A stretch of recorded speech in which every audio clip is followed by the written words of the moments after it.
Thank you very much. 700 years ago, if someone had come to Oxford and stood here and said, I think everyone should be allowed to read the Bible, even peasants, that person would have been described as offensive. He would have been denounced, shouted at, and eventually no-platformed. That was certainly the experience of John Wycliffe. In 1382, he was banished from Oxford for, among other things, translating the Bible into English. His work was described as an offense against the ecclesiastical order. 200 years ago, if someone had come to Oxford and stood here and said, I don't believe in God, that person would have been described as offensive.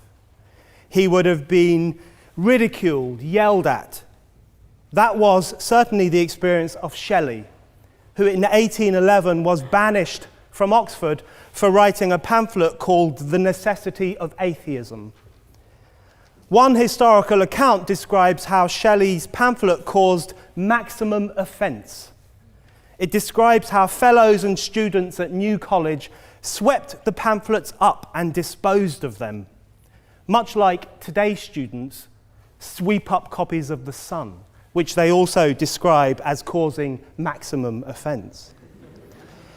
100 years ago, if someone had come to Oxford and stood here and said, I think a man should be allowed to have sex with another man, that person would have been described as offensive. He would have been booed, hissed at, no-platformed.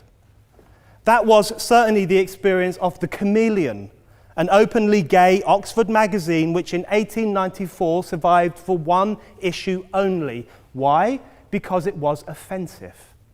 One observer described it as an insult to the animal creation and said it would have a dangerous influence. In other words, it made Oxford an unsafe space and it had to be stopped. Much as today's student leaders ban lads' mags in the name of preserving safe spaces for students. So when today's student leaders clamp down on offensive stuff, they're actually carrying on a very long tradition. A tradition whereby the creme de la creme of British society take it upon themselves to police the parameters of acceptable thought and to exclude offensiveness from the academy. Throughout history, the church, politicians, universities have always branded certain ideas offensive and have waged war against them. Today, student leaders do the same. They carry out one of the oldest, foulest forms of intolerance of anyone who gives offense. But giving offense is good. In fact, it's essential. Humans have long had the urge to offend against the natural order, the religious order, the moral order, and in the process, they have pushed humanity forward.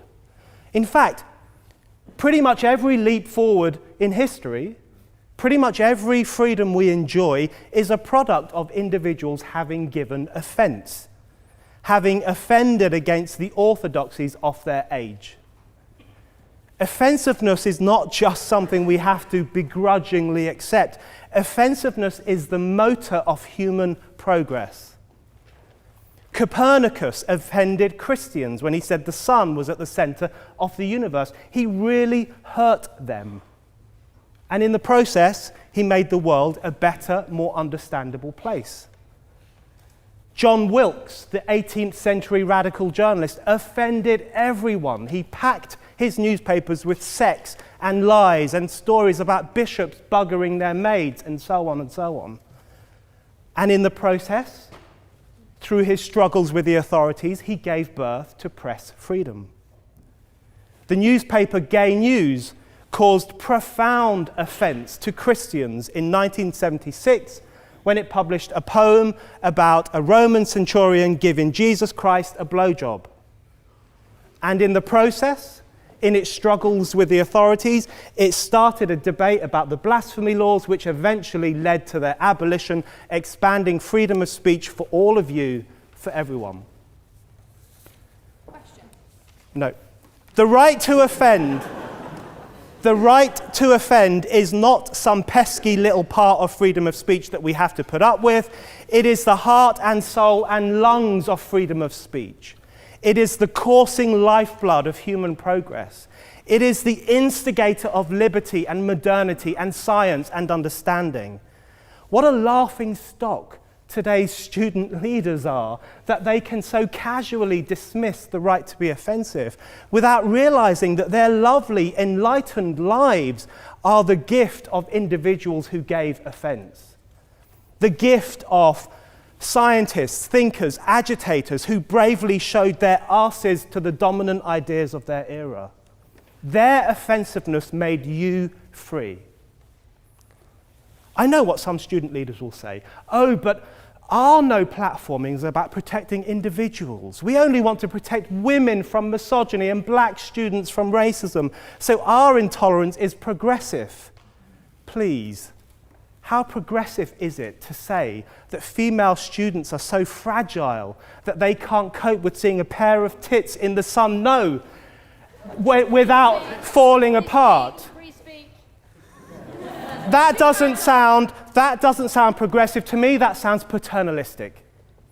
How progressive is it to say that black students need these wise, white student leaders to protect them from harmful ideas? Because that doesn't sound progressive to me. That sounds neo-colonialist.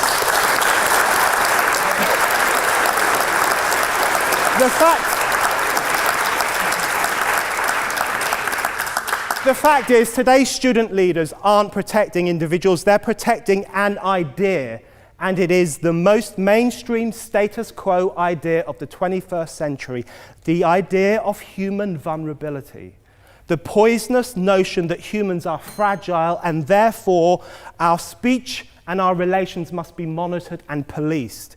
It is this misanthropic, orthodox idea that they promote and which they protect from criticism as surely as priests once ring-fenced their beliefs from ridicule. In this choking climate, we have got to move beyond talking about a right to offend. We have to talk about a duty to offend. Anyone who cares for freedom, anyone who believes that humanity only progresses through being daring and disrespectful now has a duty to rile and stir and outrage, a duty to break out of the new grey conformism, a duty to ridicule the new guardians of decency, a duty to tell them, fuck your orthodoxies. Thank you.